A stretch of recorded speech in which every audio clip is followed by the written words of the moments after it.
et messieurs, je vais poursuivre en français pendant que l'équipe derrière moi installe le pupitre. Merci encore, messieurs.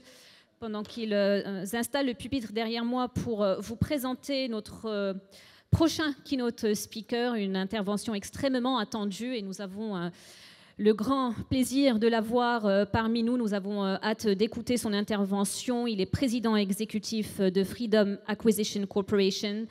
Il a été notamment PDG mondial de Crédit Suisse jusqu'en 2020. Il a été nommé par le président Paul Kagame au Rwanda en tant que président pour le Rwanda Finance, pour promouvoir le centre financier de Kigali. Il va nous donner sa vision sur l'avenir de l'assurance au regard des défis que connaît notre continent. Je vous remercie, mesdames et messieurs, d'accueillir chaleureusement Monsieur Tidjane Thiam.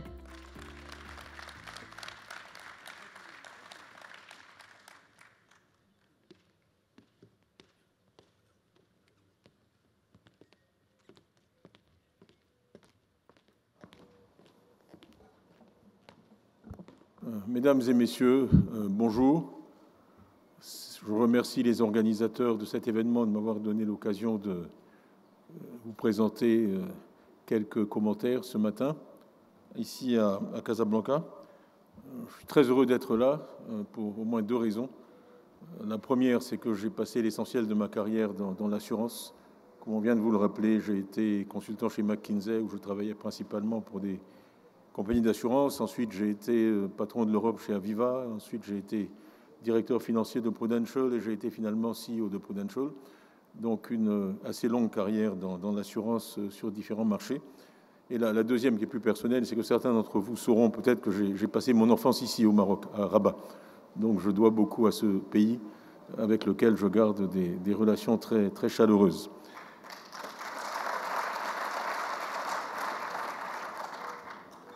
Alors, d'entrée de jeu, je vais mettre carte sur table. Je dois dire que je crois personnellement profondément en la valeur sociale et en l'utilité sociale de notre industrie, je dis toujours notre industrie, de l'assurance. Il faut que je m'adapte. Et que cette conviction va colorer mon propos de ce matin. Je pense que l'assurance a un rôle primordial, essentiel à jouer dans le développement d'une économie prospère et d'une société équitable. Et j'insiste sur les deux volets, prospère et équitable, parce que l'assurance a une fonction de résilience et de protection contre les risques qui a une grande valeur pour les pays et pour les sociétés.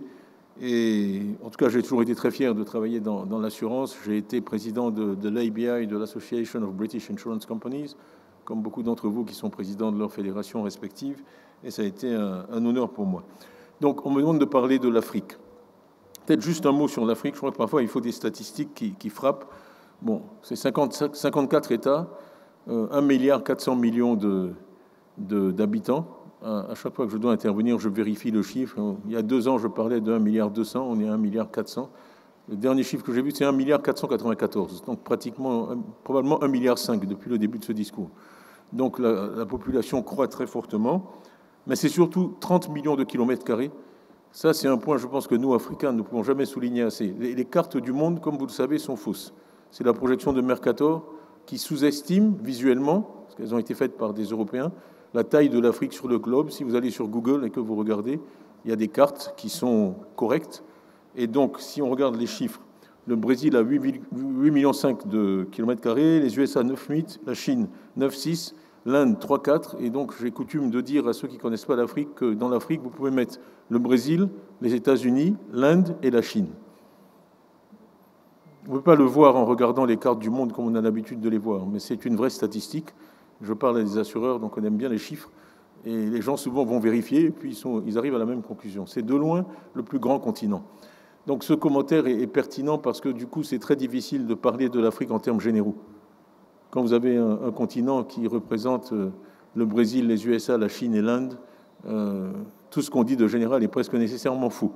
Donc je vais solliciter votre indulgence puisque je suis obligé de parler en termes généraux.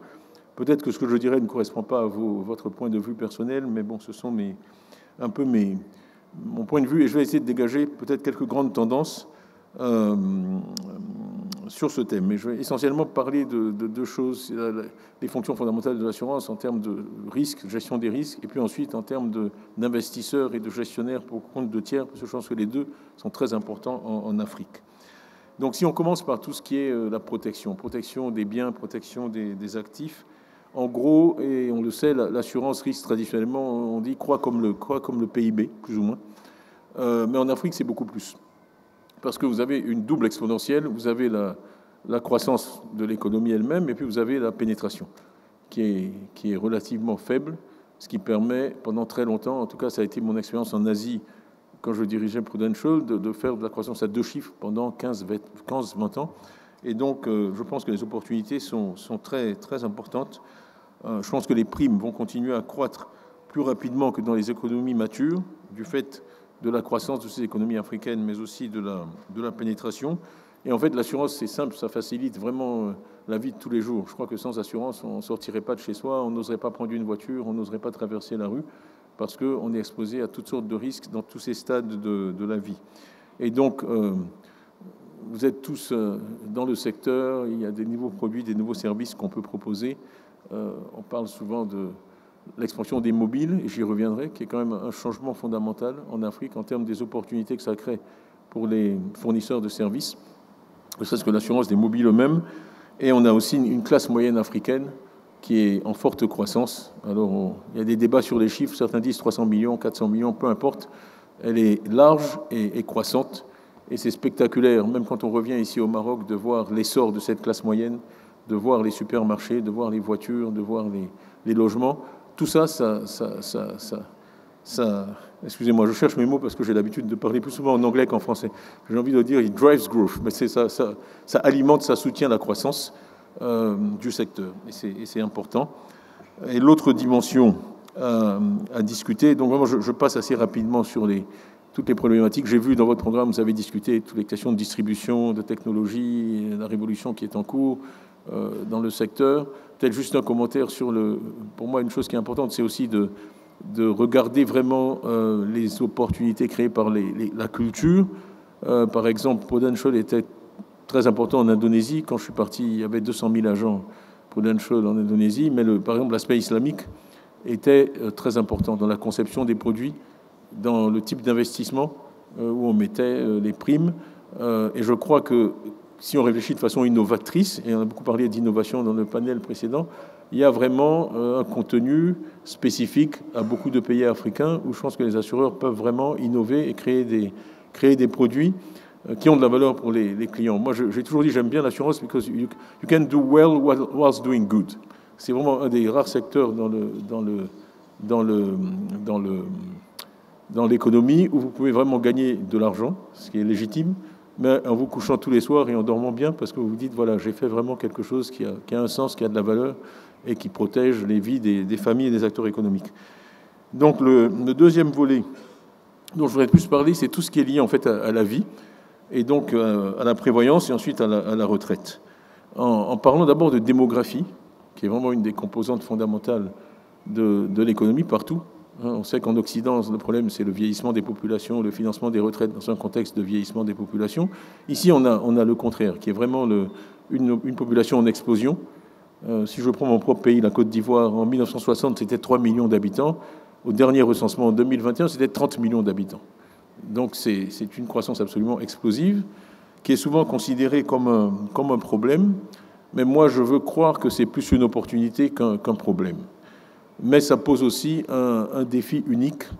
Je crois que c'est très important que les dirigeants africains face à cette démographie réalisent que c'est fondamental et c'est un moment clé pour introduire des systèmes de retraite par capitalisation.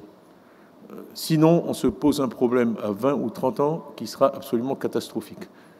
On voit en Chine les problèmes que le One Child Policy a causé avec une population qui commence à décroître en termes absolus. En Afrique, on a le problème 40 ou 50 ans avant. On a vraiment cette population qui croît, qui est très jeune. Et vraiment, si on n'accumule pas de l'épargne aujourd'hui pour assurer à cette population dans 20-30 ans des retraites, ce sera absolument ingérable. Les chiffres, j'ai dit tout à l'heure 1,5 milliard à peu près d'Africains. Beaucoup d'experts pensent qu'on sera à 2 milliards ou plus en 2050. Et 2050, c'est pas si loin, parce que c'est aussi loin de nous que 2004, hein, à peu près. Donc ça passe vite.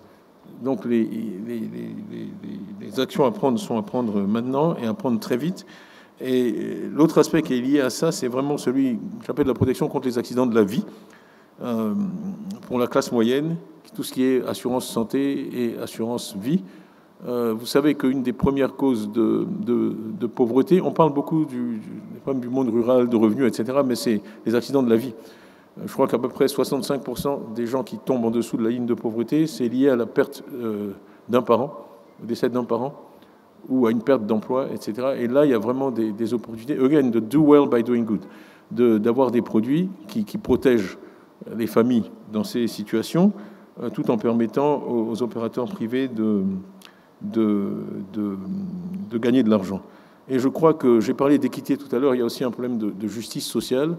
En tout cas, moi, mon plaidoyer vis-à-vis de tous les gouvernements, et c'est quelque chose que j'ai fait en Asie avec beaucoup de succès, c'est de dire que en fait, la classe moyenne dans les pays émergents, je dis, c'est un peu ceux qui ont gagné à la loterie. Si vous regardez la probabilité à la naissance d'atteindre certaines positions pour un enfant qui vient de naître, la probabilité d'être docteur ou ingénieur ou professeur ou enseignant, elle est relativement faible. Et donc, il y a peu d'arguments pour que l'argent public, l'argent du contribuable, soit utilisé au bénéfice de ces catégories-là. Je crois, moi, que c'est fondamental qu'ils payent their own way, que vraiment on mette en place un système où les ressources de l'État sont concentrées sur vraiment les couches les plus défavorisées, effectivement défavorisées. Or, on sait bien que les classes moyennes sont très fortes pour la captation de subventions et de bénéfices. C'est pour moi un des problèmes des systèmes européens. C'est quelque chose que je disais beaucoup en Angleterre, et je pense que chaque année ça se voit un peu plus, c'est unaffordable promises to the middle class. C'est qu'on a mis en place des systèmes de santé, maladie et de retraite qui ne sont pas finançables. Et la surconsommation de ces ressources par la classe moyenne entraîne des déficits budgétaires qui sont en croissance continue, et aucun gouvernement, qui soit de droite ou de gauche, n'est arrivé à les contenir. Chaque année, vous lisez les headlines qui disent, bon, voilà, le déficit a dépassé les attentes. Parce qu'il y a une espèce d'inertie démographique très forte qui conduit ce phénomène-là, avec des conséquences négatives sur la croissance économique, parce que c'est crowding out investment. C'est que vraiment, trop de l'épargne va vers le financement du déficit public en croissance continue, au détriment du secteur productif de l'économie. Donc c'est vraiment un piège, je dirais un piège démographique, dans lequel il ne faut pas que les pays émergents tombent. Moi, j'étais très heureux un jour. Il y avait le président de l'Indonésie était en visite à Londres, et donc dans ces cas-là, souvent on était appelé en tant que prudential, et quand j'allais le saluer, celui-là, je l'avais jamais rencontré, et son chef du protocole m'a pris par la main, il m'a dit venez. Il m'a amené au président, il a dit au président, vous voyez, Prudential a sauvé la vie de mon fils. Et donc c'était une introduction extraordinaire au président, parce qu'effectivement les produits d'assurance santé qu'on avait développés de façon majeure en Indonésie avaient permis au fils de ce monsieur d'être traité. Donc vraiment, tout ce qui est assurance santé, protection contre les risques, les accidents de la vie, je crois que c'est fondamental. Et l'autre aspect qui est pas souvent mentionné, mais qui est réel et que j'ai vu opérer en Asie aussi, c'est qu'on crée une demande solvable pour les soins de santé qui elle-même attire de l'investissement privé dans le secteur. Parce que les acteurs savent qu'il y a une demande solvable, que les gens pourront bénéficier de leurs soins. Et en fait, ces investissements, une fois installés, bénéficient à l'ensemble de la population, pas seulement aux classes moyennes. Donc c'est un win-win-win. C'est bon pour les personnes assurées, c'est bon pour les sociétés d'assurance, et c'est bon pour l'État. Et je pense que c'est une énorme opportunité en Afrique. Bien sûr, il faut innover, parce que le pouvoir d'achat n'est pas toujours là, la capacité à payer les prix n'est pas toujours là, mais je crois qu'il y a vraiment un gros gap.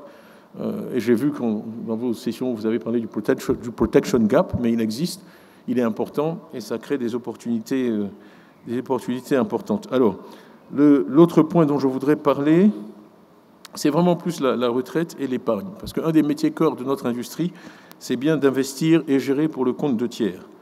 Et vous pouvez regarder à peu près partout, l'assurance vie, définie au sens large, donc en incluant la gestion d'actifs, asset management, croît plus vite que le PIB. Et vraiment, c'est un point, moi, qui me tient à cœur. Je crois qu'un des problèmes des économies africaines, c'est qu'elles manquent d'equity capital.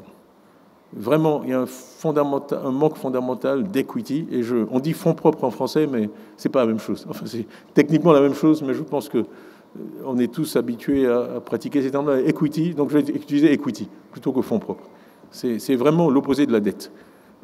Et je crois que le premier fournisseur d'equity capital dans toutes les économies que je connais, en fait, c'est l'industrie de l'assurance, à travers l'épargne à long terme, qu'on traduit ensuite en investissement.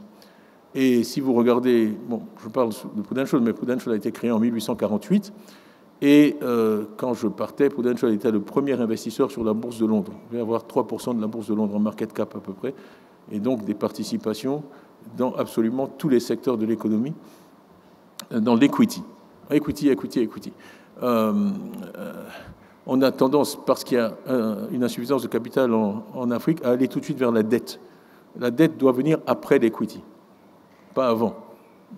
Et si vous regardez, j'essaie d'expliquer à tous les gens que tout l'argent qui est dans l'économie américaine, c'est l'argent des fonds de pension.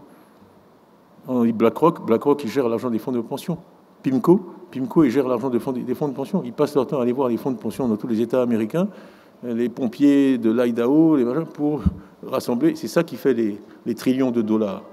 Et donc, moi, j'ai regardé ça d'assez près. Silicon Valley, si vous prenez Silicon Valley, qui est quand même le moteur de la création de valeur, de la création de richesse dans l'économie américaine, c'est d'abord l'argent des fonds de pension qui finance Silicon Valley. Donc, il y a vraiment une misconception. Les gens pensent que ce sont les banques qui financent l'économie. Ils financent l'investissement. Absolument pas.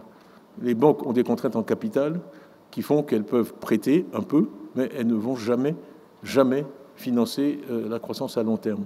Et donc, dans les économies africaines, c'est un chaînon manquant dans le système. Je veux dire, on a la démographie pour le faire, on a les besoins en investissement pour le faire, et en plus, on peut générer des retours extrêmement élevés. Parce que dans la phase de développement où nous sommes, si on package les bons produits, on peut offrir à des... Bon, tout à l'heure, je crois que les gens parlaient de risk return. On peut offrir à des épargnants, sur le long terme, un risk return qui est très attractif. Ceux qui, parmi vous, sont allés à Abidjan ont peut-être vu qu'il y a un grand pont, le 3e pont, Riviera Marcory. Ça, c'est un projet sur lequel j'ai passé personnellement plus de 5 ans. Et on l'avait bouclé en décembre 99, avant qu'il y ait le coup d'État. Les travaux avaient commencé, on avait posé la première pierre. Mais le point intéressant, c'est que je n'arrivais pas à boucler l'equity du projet. Quand vous voulez de la dette, il y en a toujours. Les marchés financiers fonctionnent de telle façon que la dette, c'est facile. C'est moins risqué. Il y a une surabondance de capital. Ce qui est difficile, c'est de trouver de l'equity, qui vous permet ensuite de vous leverager pour faire le projet. Et j'étais allé voir, il se trouve bizarrement, parce que les États francophones, malheureusement, sont dans des systèmes de retraite par répartition, pour l'essentiel, ce qui fait que ce point n'est pas compris. Et il y avait une bizarrerie, c'était que l'armée avait un fonds de pension en Côte d'Ivoire. Donc j'étais allé voir le général Koulibaly qui dirigeait le fonds de pension de l'armée, et je lui ai vendu mon projet de pont à péage en disant voilà le projet qui va payer les retraites de vos militaires, et vous pourrez donc leur expliquer ça. Et c'est un homme ouvert, et il avait accepté. Donc c'était très bizarre parce qu'on avait réuni tous les financiers au dernier étage de la BAD à Abidjan, la Banque africaine de développement. Et il y avait un général en uniforme, et personne ne comprenait ce que le général faisait à la signature des accords de financement. Mais c'était exactement une des fonctions, pour moi, essentielles de l'assurance. Dans un continent où on a cette démographie, qui est potentiellement un problème futur, où on a des opportunités d'investissement avec des retours très, très, très élevés. Moi, un des projets que j'ai fait qui a eu le plus de rentabilité, c'est qu'on a fait l'interconnexion Côte d'Ivoire-Mali. En Côte d'Ivoire, on avait de l'électricité, de l'autre côté de la frontière, c'était le noir. Et donc, juste tirer cette ligne, les retours étaient des retours à 3 chiffres. Donc, on peut vraiment rentrer dans des cercles vertueux où on va, faire des investissements de haute qualité. On a parlé aussi de ESG tout à l'heure, on a parlé de solaire, on a parlé d'énergie éolienne. On peut développer tout cela, ce qui est pour le plus grand bénéfice des économies africaines, préparer l'avenir en fournissant des retraites aux aux futurs retraités africains et éviter de tomber dans le problème de la dette. Parce que cette dette, vous finissez par emprunter en monnaie étrangère avec un risque de change important pour des projets qui souvent n'ont que des recettes en monnaie locale. Et je dirais le dernier point, c'est que je pense qu'on peut vraiment pas avoir de... On peut pas avoir de... Je sais pas où j'en suis en termes de temps, ça va encore peut-être 5 minutes. On peut pas avoir... Sinon, sur ce thème, je peux continuer pendant longtemps. Mais on peut pas avoir de vrai développement sans investisseurs institutionnels en monnaie locale. On ne peut pas avoir de vrai développement sans investisseurs institutionnels en monnaie locale. Il faut absolument... Et ça, ce sont les compagnies d'assurance qui vont être les premières. Il faut donc absolument encourager, utiliser la phase de la démographie dans laquelle on est pour accumuler du capital. Il faut que les sociétés d'assurance soient positionnées pour gérer ce capital et l'investir dans l'économie. Et il faut aussi donc en profiter pour créer des marchés locaux de capitaux. Ça, c'est quelque chose qui est bien compris au Maroc. Je crois qu'ici, à Casablanca, il y a une bourse très active, mais c'est aussi un élément indispensable pour le développement il y a des aberrations. Vous avez une firme comme Paystack, peut-être vous en avez entendu parler. Paystack, c'est une boîte qui a été créée, digitale de paiement, qui a été créée par un jeune Nigérian il y a peut-être 6-7 ans. Alors, il n'arrivait pas à trouver de financement. Vous savez qui l'a financé? Il a trouvé son financement à Silicon Valley pour un start-up qui est à Lagos, qui ne travaille qu'au Nigeria et qui est complètement local. Et ça, c'est vraiment une aberration. Le fait que les entrepreneurs dynamiques n'arrivent pas à se financer, qu'il n'y ait pas de solution de financement raisonnable dans leur propre économie, ce n'est pas normal. Et juste pour la petite histoire, il a vendu sa boîte à Stripe après 5 ans pour 250 millions de dollars. Donc les gens qui ont investi 100 000 dollars d'equity là-dedans, ils ont eu un bon retour. Donc quand je parle de retour absolument exceptionnel, je parle de ce genre de choses. On a en Afrique des opportunités de générer ce genre de croissance explosive et de retour. Et je crois que c'est une mission très noble pour les investisseurs et les compagnies d'assurance de participer à cela. Donc vraiment, je prêche pour que ce soit compris, pour qu'on développe une vraie equity culture, qui est pour moi le caractère distinctif de l'économie américaine. Moi, je peux rattacher tout le succès de l'économie américaine à l'abondance de l'equity capital. Et tous ces venture capitalistes, et KKR, tous ces gens-là, ils prennent leur argent dans les fonds de pension. Et ensuite l'investissent à long terme dans l'économie américaine avec une vraie prise de risque. Parce que le problème de la dette, c'est qu'il n'y a pas de partage des risques et que quand les choses vont mal, vous êtes étranglé parce que la dette, il faut la payer. Voilà. Et donc pour moi, l'equity capital sera toujours supérieur à debt capital. En tout cas, en termes de préférence et d'appétit, je dis, c'est un sujet sur lequel les entreprises d'assurance ont vraiment beaucoup à faire. Donc voilà un peu, moi, pour résumer, je crois que sur tout ce qui est risque pur, gestion des risques, protection des biens, il y a d'énormes opportunités de croissance parce qu'on voit bien que l'Afrique a une croissance économique très très forte, tirée par la démographie, tirée par les entrants dans la classe moyenne. Une mauvaise plaisanterie que je faisais, c'est que j'aimais bien servir la classe moyenne asiatique parce que le gâteau croissait plus vite que notre capacité à manger du gâteau. Parce que vous avez des nouveaux entrants. C'est un marché qui est en expansion constante.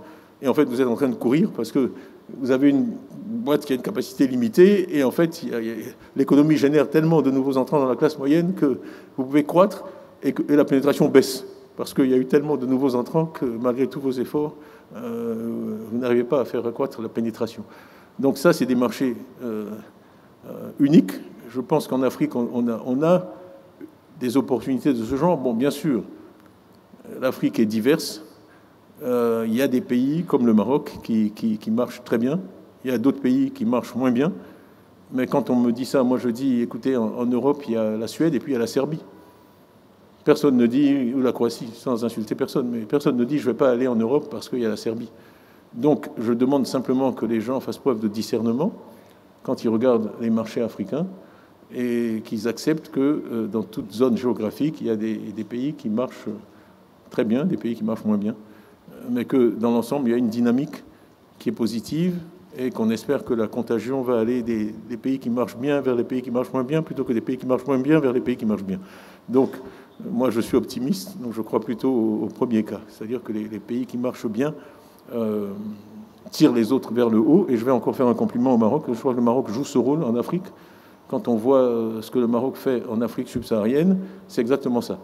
C'est bâtir sur ses forces, ses succès, pour ensuite exporter du savoir-faire, du capital vers d'autres pays africains. Et je crois aussi que les mieux placés pour investir en Afrique sont les Africains. Et je dis souvent, en tout cas aux chefs d'État qui m'écoutent, comme le président Kagame, que s'ils font du 80-20, ils doivent passer 80% de leur temps à parler aux entreprises domestiques, pas aux entreprises internationales. Parce que plus vous aurez d'entreprises domestiques prospères, plus la probabilité que des entreprises internationales investissent chez vous sera élevée. Vous aurez du mal à attirer des investisseurs étrangers de qualité si vous n'avez pas un tissu prospère d'entreprises nationales. Et toutes les choses qui font que vos entreprises nationales vont marcher sont les mêmes choses qui feront qu'une entreprise étrangère qui investit va pouvoir opérer de façon profitable. Donc tout ça moi, je pense, est cohérent.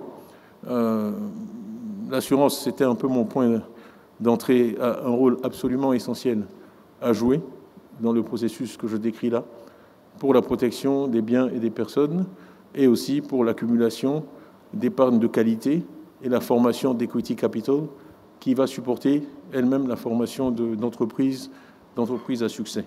Voilà, donc je suis très heureux d'avoir pu participer à cet événement. Quand je vois l'essor de l'assurance de succès de cet événement, ça me rend optimiste parce que je crois qu'on peut vraiment mesurer le degré de sophistication et de développement d'une économie et d'une société à la place que occupe l'assurance dans cette économie ou dans cette société. Et donc je considère votre présence nombreuse ici et de qualité comme une raison d'être optimiste sur l'Afrique, parce que ça veut dire que ce message est en train de passer, qu'il est bien compris, et que donc ça crée des perspectives positives pour l'économie africaine. Voilà, donc je vous remercie de votre attention et je vous souhaite une bonne poursuite de vos travaux. Merci beaucoup. Monsieur Tidjane Thiam, mesdames et messieurs, merci infiniment pour ces propos. Nous vous avons écouté religieusement. C'était extrêmement intéressant de partager ces messages forts, mesdames et messieurs. Plusieurs messages ont été passés. L'optimisme aussi que nous gardons en nous, toujours, avec cette croyance profonde que le narratif est à changer concernant notre cher continent africain. Il y a beaucoup de choses qui se passent. L'Afrique est diverse, effectivement. Et à nous, ensemble, de pousser pour plus d'investissements intra-africains, tout en évidemment capitalisant sur nos partenariats et nos partenariats historiques et internationaux. Mesdames et messieurs, avant de passer à notre prochaine keynote speaker, nous allons prendre 15 minutes pour une pause café. Profitez-en pour vous connecter, vous rafraîchir. On se retrouve ici dans 15 minutes pour une keynote que vous ne voudrez pas rater. À tout de suite. Merci.